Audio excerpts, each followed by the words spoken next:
guys nizere ko mumeze neza tugiye gukorera prank umushuti wa Papa witwa Jado si Jado se reka duhamagare uya apana ibi ibi cyari ni kibandi cyacu mugongo ibi ni wabiwaje duhamagare beka duhamagare cyane oya mana hamagara Jado Eduard ebi cyari ntago nakiza n'izo brag cyatuze umwuka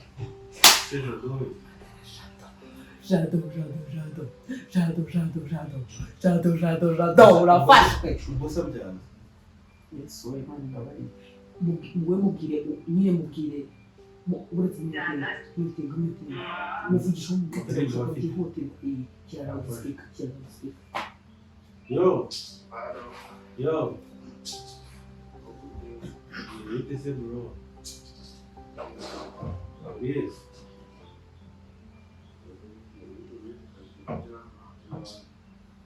Ikari. Wataka yemusemano kandi wase. Ngizi mama tubro chako ufasha kufunga mani.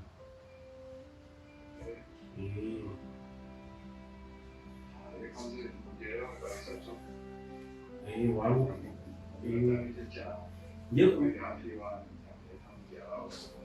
yewe wanguka rumba mani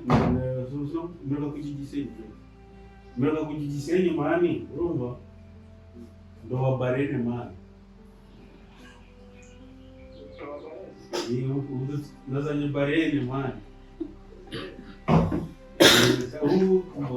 urajifata barene ukoze muri mayonnaise Wesimu kamani, wesimu. Wesh. Bare nishushanyije ariko. Yari bare n'igitente.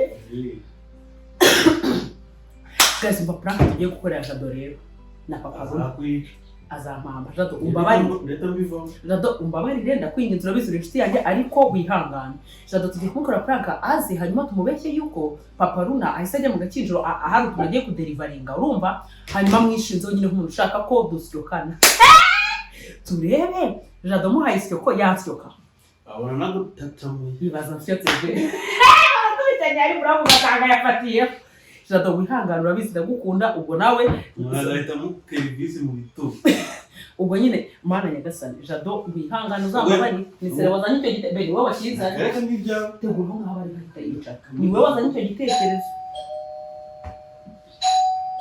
bari kuhamagara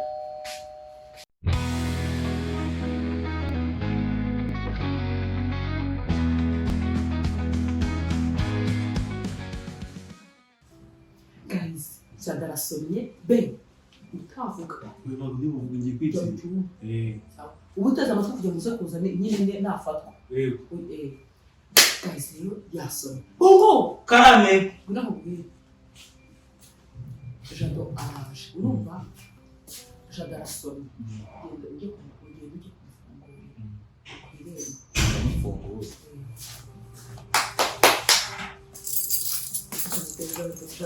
Jado ugiye gufatwa nungane ntuze prank mu buzima bwanjye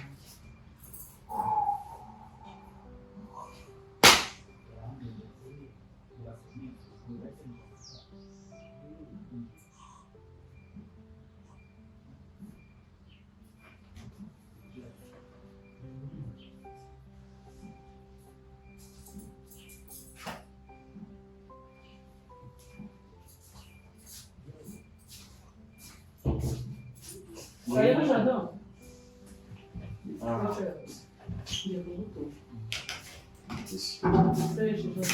Shari hano funguro. Jado umeze ute? Ako ngo uri hano hafi. Wari waje kureba icyana se? Ntabwo wakwibure. Umva se. Selemani ahinduza isamuhamagara. Irakiza isamuhamagara ngo utuboro bakoreye umuntu. Ngara bakora nyine tuno twaje two kugitanga ngo rero umwana yari kumutesha umutwe byatari gagiye kukamuderivaringira ariko arahitaza amana aho iki gitego mane cyakwamye nta mabuye bongo karame ngiye gutuma unararyamye mwana gusa ubu ngubu asinzira ku manywa mwana abasinzira ikibazo ni nijoro ubu ngiye kugutuma rero sibyo urabifata mu mutwe ndabifata ngiye kujya mu gasantere kiri hano kuri botike ni ibyo guteka mvuka mbanza nzana agafuka nabonye bakunda kungurisha udufuka tureba mwana ibaze aho gusora mu kibazo ari bisiki akaba arimo kugasiga hano mwana sejado uratwara icyo gikapu nabonye ari iki kirimo agafuka baranga ngo ni igisirimu cyane ahubwo kiri pinyiri ni umurwayi wo mu mutwe dore nose ubwo mwana ubwo ngubwo ubwo keriya ntakwanga igikapu umva mubwire gusa asiga afite umusheri afite umusheri wa ganje umumodobo papa umva nyine shuri ugiye kugenda amafaranga nayoherereje uri kumva hahagoro bacuruza kuri poromosiyo ku myaka kwa makevini urumva se kakavini bagatereta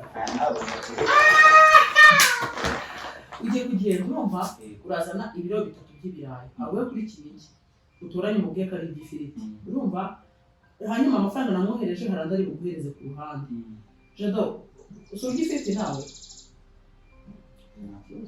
uzane ibiro 2 hanyuma nurangiza uzane arabikubwira ariko nampaye message pavuro tungurusumu seleri araguha amafaranga tujye kuyabushira iyo hepfo yaho uzane inyama nani usimbuka ibintu nakwata nampaye message umubwira gusomere akubwiye arakubwira ibyo uzana nampaye message y'ibintu si wari ukumbuye jadose bade yaratwanze mwana egeka fukira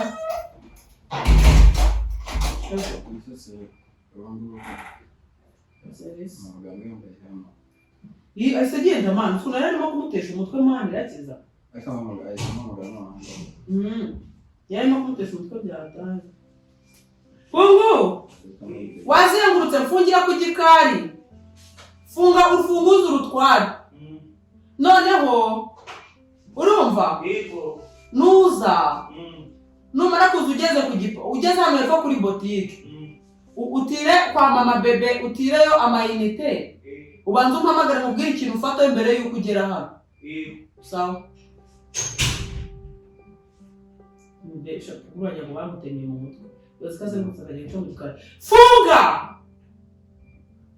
ese shado ngubu ntabwo ari utukumbuye mwana usko waje rimwe kuva umwana yavuga nsa kugenda mbona umwanya n'iki kibazo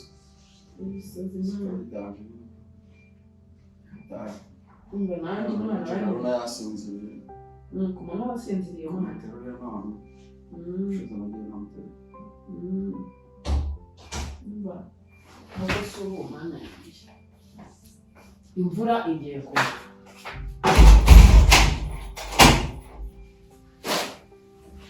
mwana hano hantu hagwa imvura shaho bushatu ni ibisazi mwana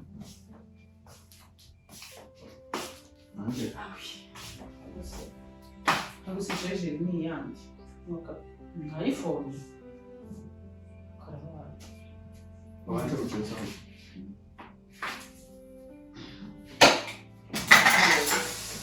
Afuye. Ese jado uzashaka ryari? chaka iki Umugore. Ushaka ikisanzwe bashaka. umugore Mwana igira urongo. umugore kandi Igira urongore buro. Niba nishyizemo nanjye. by'umugore aka kanya se Mwana cyari igihe umva ndaje. Kandebe kawe hari ukuntu karyama kakubika umutwe.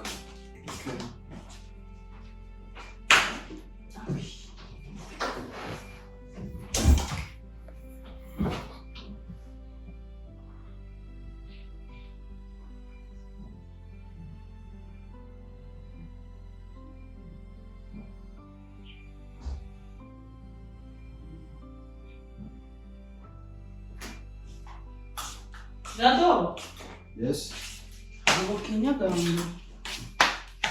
cyasinziriye okay Man, iyo umuntu abyaye bro nuko utarabyara umuntu aba afite ubwoba shaka bwazanye telekomande wowe irakoze then mfungura mu nda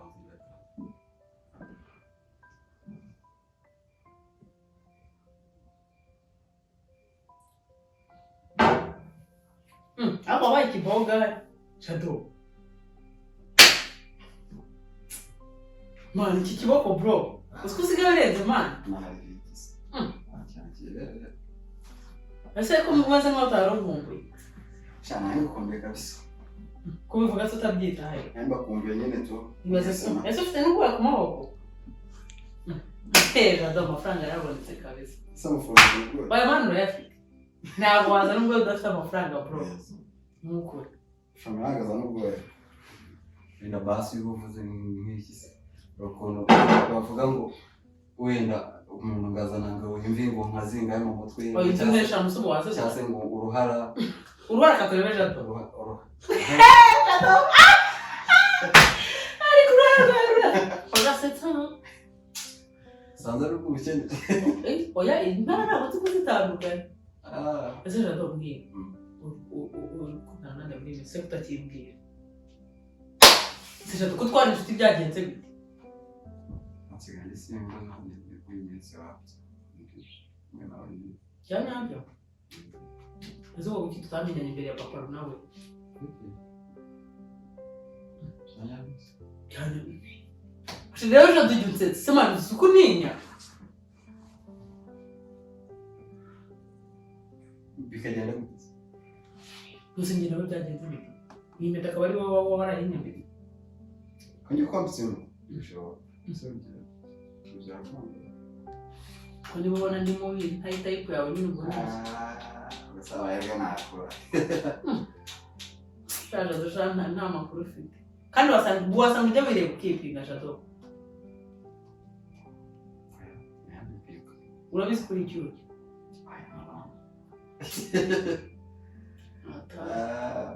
Umugenti umuntu wabyibushye Imana. Mani ngeje ashaka wibese. Ko jatiri. Akakoma bandi karabaye bakanje ni kanyabutse mwana.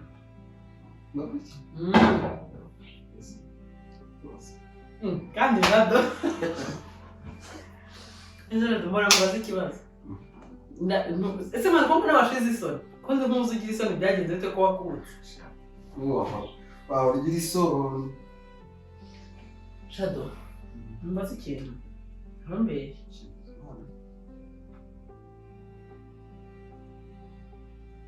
Sumyumvira ubusamani. Shana ngo umuntu yumvira ubusa.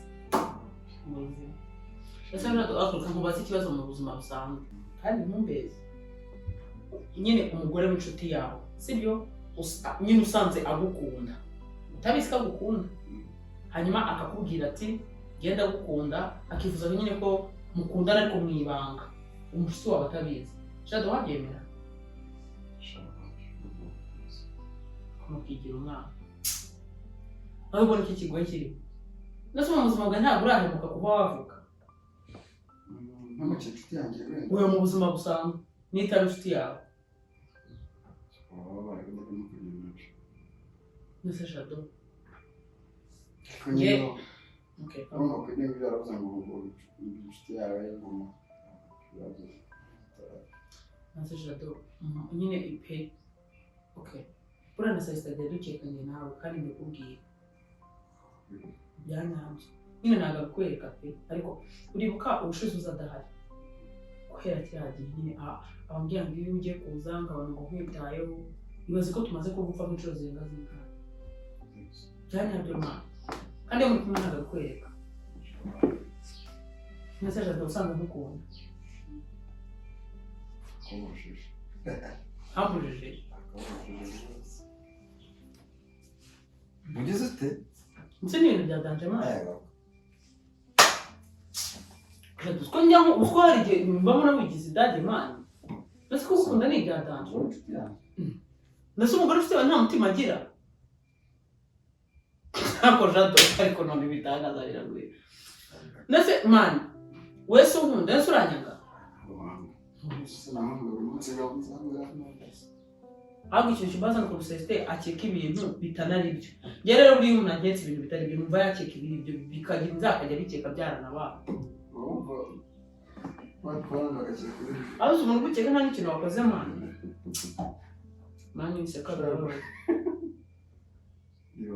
ushobora Jado ibaze ko kuva nabyara papa Runa ibaze ko mana arayitaye ku mwana ibibazo nta n'ikintu kiraba mwana bakubwira n'inshuti yacu mwana ukuntu mba ameze batekereza nawe utwita ukuntu umuntu atwita n'ibiki byose n'ibintu umuntu aba yaraciyemo njye nsigaye numva ngiye nko gupfa Jado si ukukubeshya mba numva umubiri urimo gushya mwumva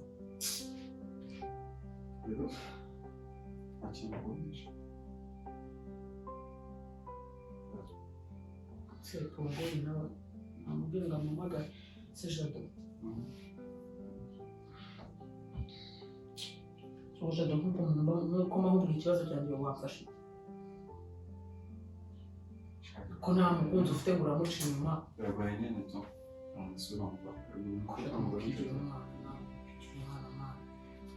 Pongori yanjye nta muntu ere ufite irari Jado ufite irari nawe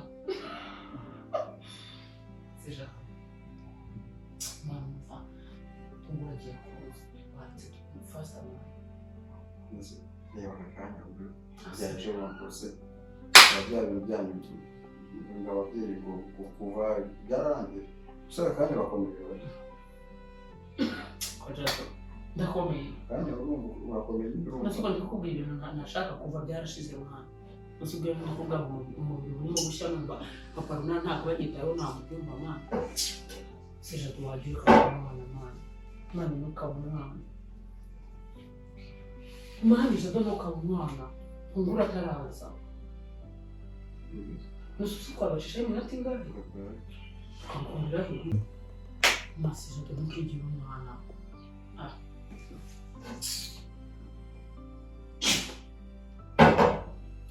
umuntu bamubwira agahinda kanjye mwizeye Jado mani twagira Pongori ataraza Jado ntukigira umwana inzima n'ababyeyi twaba tubikorera ahubwo nizere ko ugira ibanga utazamba mu we ntuzabibwira isi mani ntukigira umwana Surprise!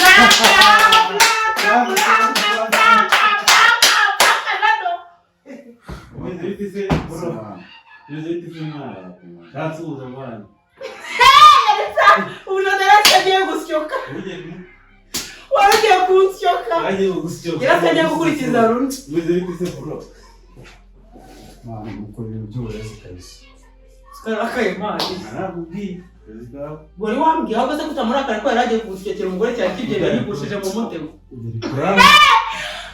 isyoko byagaje mama chance Jado umva Jado Jado mani Jado bagiye atariye barene ya barene ari umuhamagariye kurya bisamucitse kandi yari barene si wowe se barene ariko inshuti ni Yesu beto ubwirinzi ese ibintu twavuganye wabyumvise wabyo ubu ndaza kubyumva nzakica uruhara ruseruyaga nzakica wari rwo rutere mu gihori rwayase ariko shaka uko yarabyemeye yego cyanyabyo ndise yarabyemeye ngahita ntabwo mutega ndise aragukunda kuko mbere ndikomeje nyine kumusabiriza mbere yari yavuze ngo ntiyagwemukira wakoze iki ndo nafunguye n'ikanzu wakubise kuri ka nakubise kuri ka urabona rubira icyuye radaratanze uziko atazongera kumvugisha icyo ni akazi kawe nawe uziko aratwaye byanyabyo uziko yagiye mani uziko yagiye kubita kuri ka ndi nshuka Jado uruhara rurayaga inshuti ni Yesu